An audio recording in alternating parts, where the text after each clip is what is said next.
Ahora vamos a hablar un poquito de archivos en Go y cómo los podemos utilizar, ¿sí? Entonces, lo primero que uno se puede llegar a querer preguntarse es como, bueno, ¿cómo hago para leer el input de un usuario?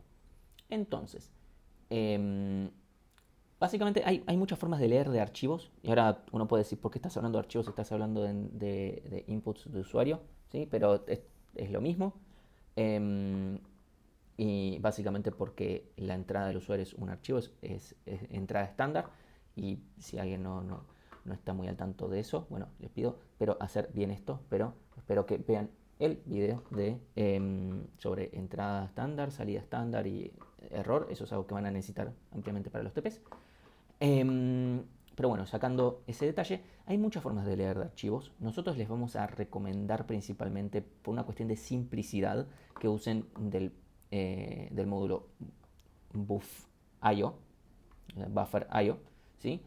Y que usen la función newScanner para el caso de lecturas, ¿sí? Después va a haber un new writer para el caso de escritura, ¿sí? Entonces, para el caso de querer leer de un input usuario, por ahora simplemente créannos y después revisen si ese video vamos a pasarle la entrada estándar y entonces nosotros, bueno, vamos a ir leyendo. ¿Cómo hacemos eso exactamente? Lo hacemos completo. Nosotros creamos nuestro nuevo escáner, ¿sí? El escáner, en este caso ese, no es un muy buen nombre, pero no importa. Y entonces lo que hacemos es mientras haya algo para escanear, ¿sí? Entonces obtenemos algo. Esta es una condición que definimos nosotros, que cortamos cuando haya una cadena vacía, porque decidimos dejar de leer ahí. Pero tranquilamente esto podría ser hasta que termine el archivo, en este caso la entrada estándar. ¿Sí? Entonces leemos y vamos haciendo lo que fuere, por ejemplo, acá imprimir. Al finalizar todo esto, nos fijamos si hubo algún error, por ejemplo, ¿sí? Si recuerdan del módulo el video de errores. ¿Sí? Si hubo algún error, lo imprimimos. ¿Sí? Eso sería el mecanismo principal. Esto aplicaría incluso, lo vamos a poner acá. Vamos a ver que si yo quiero leer de un archivo cualquiera, o sea, ahora no necesariamente ahora no de entrada estándar, primero obviamente yo abro el archivo, nuevamente yo para abrir un archivo uso del módulo OS, Operative System, ¿sí? Nosotros usamos la función open, ¿sí? Para lectura, podríamos llegar a querer abrir un archivo para escritura, pero vamos a usar otra cosa para ese caso. Entonces, en este caso nos va a devolver un archivo o un error. Si recuerdan esto de vuelta del video de errores, eso lo pueden revisar ahí. Y algo que seguramente mencionamos en algún momento es sobre la función defer, que no tiene muchos usos para esta materia, para otras materias sí tiene muchos usos, pero para esta materia no tiene muchos usos más que asegurarnos de no olvidarnos de cerrar un archivo. Y entonces recordamos que esto va a ser lo último que haga la función. También, si tiene varios differs, va haciendo del último al primero. ¿Sí? Entonces, nosotros creamos nuestro escáner y vamos leyendo. Fíjense que esto de vuelta, esto todo es exactamente igual. Una vez que yo ya tengo el archivo, o sea, acá antes teníamos os.stdin, ahora no lo tenemos más. Ahora tenemos un archivo en particular, ¿sí? Entonces, nosotros acá lo usamos. Mientras tenemos algo para leer, lo leemos con ese punto text. ¿Sí? Esto es muy parecido, ya sea si ven este video antes o después de haber visto iteradores, es muy parecido a nuestro uso con iteradores. Solamente que no tenemos un siguiente porque ese punto text automáticamente avanza. Que también es otra forma de hacer estas cosas.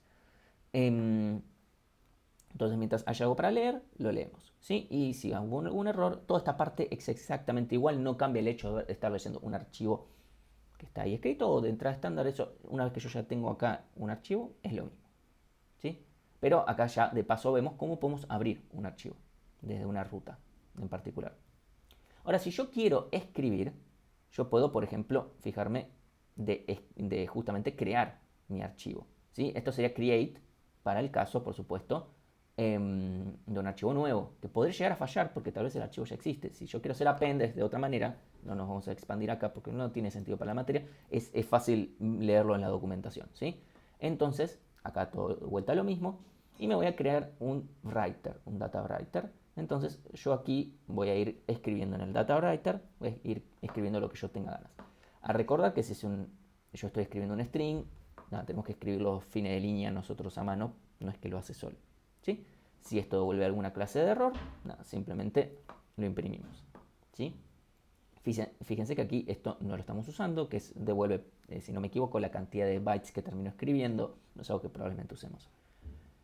Y algo que podemos llegar a utilizar, que posiblemente en este contexto no sea necesario, es el flash. ¿Sí? Si recuerdan de materias anteriores, si yo escribo un archivo, no necesariamente se escribe físicamente en ese momento, sino que el sistema operativo va buffereando y después va a poner todo. Lo cual hace que si hay alguna clase de error en el medio y por ejemplo el programa termina, ese pedazo que todavía está en memoria y que todavía no se escribió a disco, eso se perdió. Salvo que nosotros cerremos el archivo. Entonces, si nosotros queremos ir haciendo que ciertas cosas se vayan escribiendo, tenemos que ir haciendo el flash, forzándolo. Este flash en este contexto no tiene sentido. ¿Por qué? Porque si yo hago un flash, termina la función, por lo tanto lo absolutamente siguiente que se hace es cerrar el archivo, por lo cual el flash se haría de todas formas. O sea, este está medio al pedo. Obviamente lo escribimos para ponerlo para que sepan que está. Se podría poner, por ejemplo, aquí dentro.